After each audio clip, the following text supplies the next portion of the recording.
जय हिंद साथियों, welcome to my channel JP guidance.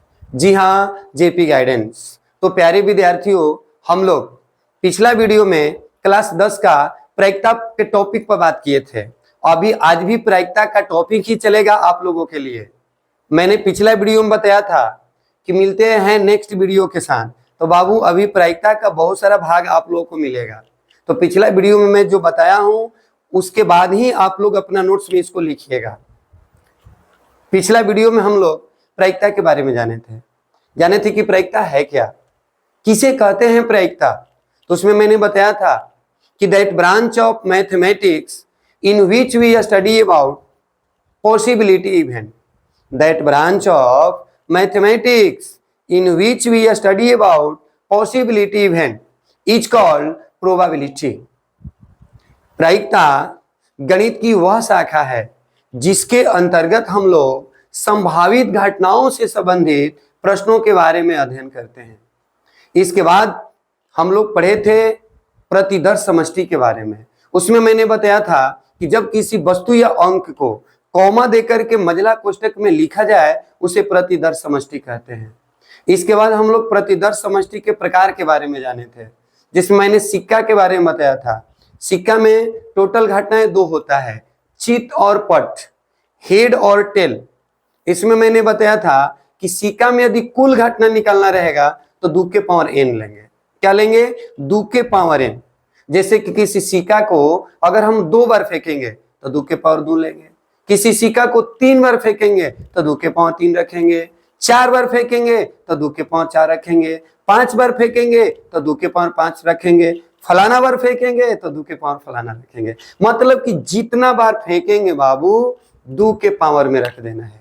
फिर मैंने पासा के बारे में बताया था। पासा के बारे में मैंने बताया था कि पासा में टोटल 6 घटना होता है, 1 2 3 4 5 6। आप लोग घर पर भी लीडो छक्का खेले होंगे, तो जो छक्का जो होता है उसी को यहाँ पर पासा बोला जा रहा है। तो पासा में टोटल घटनाओं की संख्या कितना? 6। लेकिन कोई पूछे कि किसी पासा को 2 बार फेंका गया है तो बताइए, तो 2 के पावर जब कोई कहे कि किसी पासा को 2 बार फेंका गया है तो 6 के पावर 2, 3 बार फेंका गया है तो 6 के पावर 3, 4 बार फेंका गया है तो 6 के पावर 4। यानी जितना बार पासा को फेंकेंगे बबुआ उतना बार 6 के पावर में रख देना है। फिर मैंने बताया था ताश के बारे में, प्लेइंग कार्ड्स। प्लेइंग कार्ड्स में मैंने बताया था कि टोटल कार्ड्स यानी टोटल ताश की संख्या 52 होता है। कोई पूछे कि ताश में पत्तों की संख्या कितने होते हैं? 52। ताश में पत्तों की संख्या कितने होते हैं? 52। ताश को कितने भागों में बांटा गया है? 2 भागों में, लाल पत्ता और काला पत्ता, लाल पत्ता और काला पत्ता, red card and black cards. लाल पत्ता की संख्या 26, लाल पत्ता की संख्या 26, काला पत्ता की संख्या 26। लाल पत्ता को भी 2 भागों में, ईटा और लाल पान। काला पत्ता को 2 भागों में, चिड़िया और इसकापन। इसकापन की संख्या 13, चिड़िया की संख्या 13, लालपन की संख्या 13, ईटा की संख्या 13। इसी प्रकार से दुक्की की संख्या 4, एक्का की संख्या 4, नाला की संख्या 4, बेगम की संख्या 4, वत्सा की संख्या 4। यानी कोई भी पता बबू होता है 4-4। कितने होते हैं? 4-4। इसमें एक चीज और मैंने बताया था कि ताश में तस्वीर के पत्तों की संख्या कितना होता है। तो ताश में तस्वीर वाला पत्ता की संख्या 12 होता है। कौन कौन होता है बाबू? बेगम, वत्सा और जैक, गुलाम। जैक, क्वीन और किंग, बेगम, वत्सा और गुलाम, जिसे इंग्लिश में जैक बोलते हैं। क्या बोलते हैं बाबू? जैक बोलते हैं। तो इतना चीजें हम लोग पिछला वीडियो में देख चुके थे। इसके बाद आप लोग को हेडिंग बनाना है। यदि नोट्स बनाते हैं तो जरूर हेडिंग बनाइए। मैं उम्मीद दिलाता हूं, विश्वास दिलाता हूं कि ये भी वीडियो जिस तरह से उस वीडियो में आप प्यार दिए उसी तरह से प्यार दीजिएगा। तो सीधे मैं टॉपिक पर आता हूं। अगला हेडिंग आप लोग का रहेगा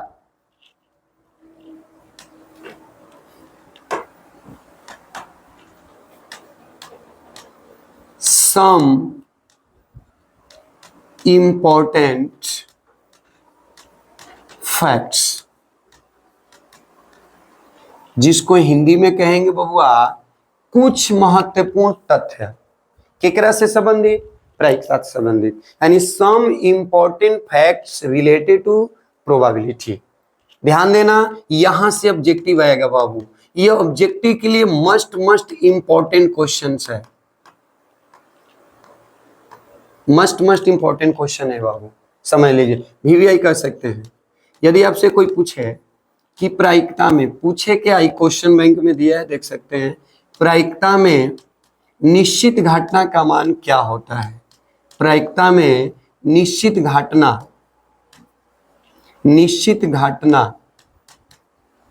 का मान 1 होता है।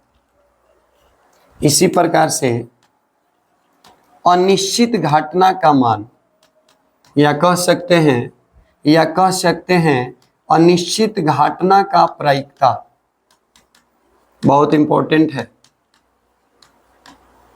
0 होता है। इसी में कोई बोल देता है संभव घटना का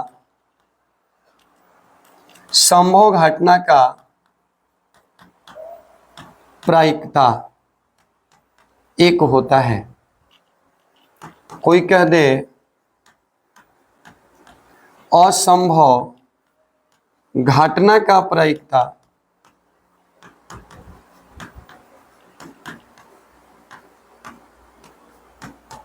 0 होता है।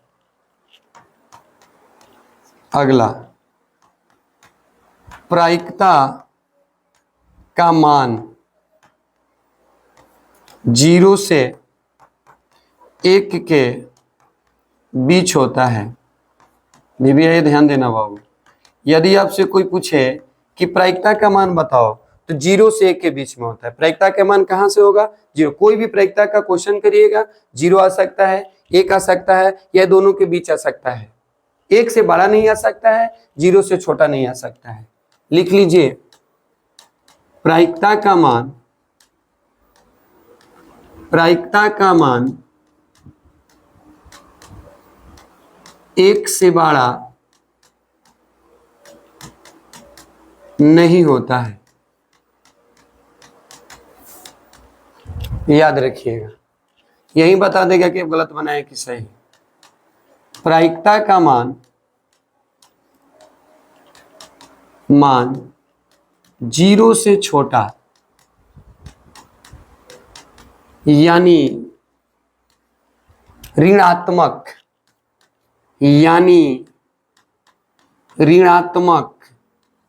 नहीं होता है।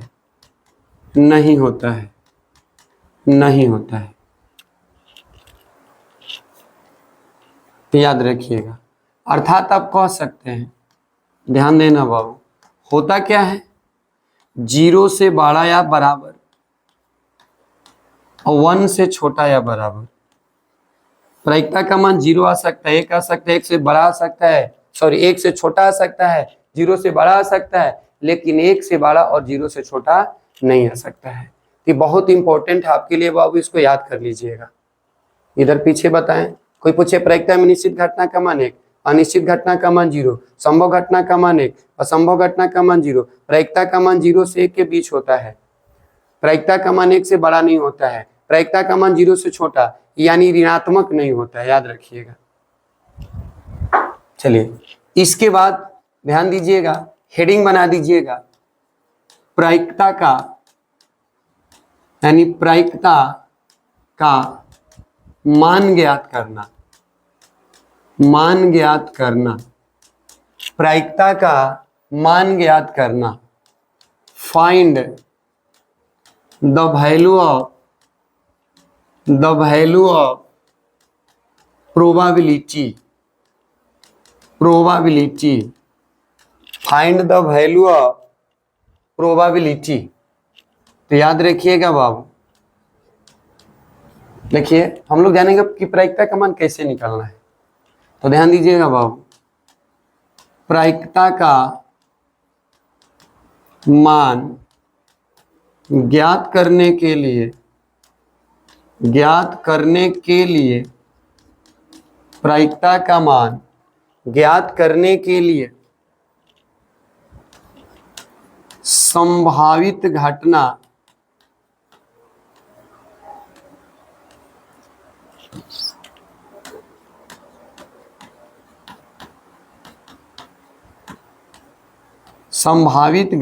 तथा कुल घटना का अनुपात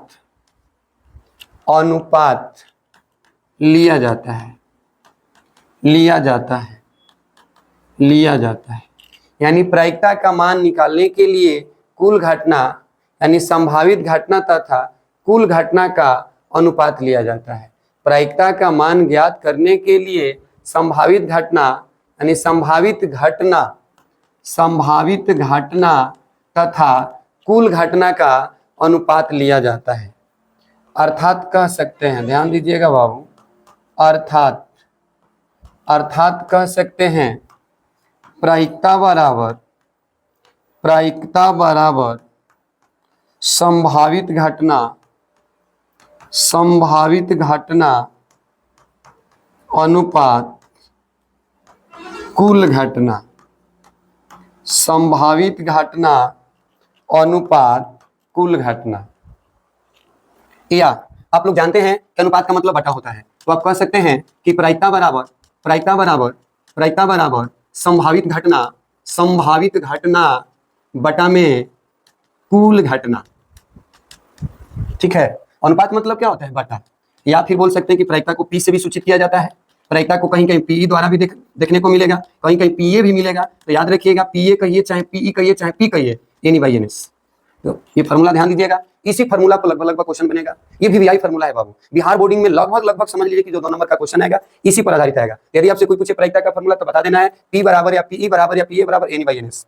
जैसे कि एक एग्जाम्पल हम लोग देखेंगे, यदि संभावित घटना 5 हो तथा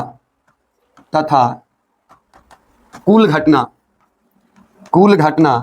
10 हो, तो प्रायिकता का मान ज्ञात करें। यानी इसमें संभावित घटना कितना दिया है? 5, कुल घटना कितना है? 10। हमें क्या निकालना है जी? प्रायिकता। क्या निकालना है जी? प्रायिकता। तो ध्यान दीजिएगा बाबू, यानी इसमें संभावित घटना कितना दिया है? 5, कुल घटना कितना है? 10। तो हम लोग कहेंगे बाबू, ध्यान दीजिएगा, सबसे पहले क्या? सबसे पहले दिया गया है संभावित घटना को आपको अभी बताया एनई का मान कितना दिया है? 5। कुल घटना को अभी बताया एनएस का मान कितना दिया है? 10। अकॉर्डिंग टू क्वेश्चन, यानी पीए बराबर हो गया एनई अब बटा में एनएस। एनई का मान कितना है बाबू? 5। एनएस का मान कितना है? 10। घटाएंगे 1/2। क्या समझे? यानी कोई भी प्रायिकता निकालना होगा, संभावित घटना को रखेंगे ऊपर और टोटल घटना को रखेंगे नीचे। संभावित घटना को रखेंगे ऊपर, टोटल घटना को रखेंगे नीचे। ध्यान दीजिएगा बाबू, इसी पर एक आप लोग बना लीजिएगा। यदि संभावित घटना 10 हो तथा कुल घटना 20 हो, तो प्रायिकता का मान बताएं। बन जाएगा ना? इसे बना लीजिएगा। तो मैं ऐसा करता हूं कि वीडियो आपको बहुत बढ़िया समझ में आएगा। ठीक है, यदि समझ में आएगा तो आप लोग इस वीडियो को ज्यादा से ज्यादा शेयर करिए और उन्हें भी बताइए जिनका बिहार बोर्ड का एग्जाम इस बार देना है, क्योंकि जो भी चलेगा चैप्टर तो चलेगा ही, चैप्टर के साथ साथ वीवीआई बताएंगे, वीवीआई के साथ एडजेक्टिव बताएंगे, काम जारी रहेगा। इसमें कोनो प्रकार की दिक्कत नहीं है। वीडियो आपको लगातार अपलोड किया जाएगा, समय से मिलेगा, इसीलिए आप हो जाए तैयार, क्योंकि समय आपके लिए बहुत कम है। हम लोग लग गए और आप लोग भी जगिए। और ऐसे ही जिस तरह से कमेंट देकर हौसला बढ़ा रहे हैं, ऐसे ही कमेंट देते रहिए। आप ये कमेंट 1 सेकंड के लिए है, आप ये कमेंट कर देते हैं तो हम लोग के लिए हौसला बढ़ता है। तो प्यारे विद्यार्थियों, ऐसे ही हौसला बढ़ाते रहिए। जैसा कि मैं बता दूं कि सुबह होते ही जब दुनिया आबाद होती है, आंखें खुलते ही आप सभी की याद आती है। सुबह होते ही जब दुनिया आबाद होती है, आंखें खुलते ही आप सभी की याद आती है। खुशियों का फूल भरा रहे आप सभी की आंचल में, खुशियों का फूल भरा रहे आप सभी की झोलों में, ये मेरे होठों से पहली फरियाद आती है। तो धन्यवाद।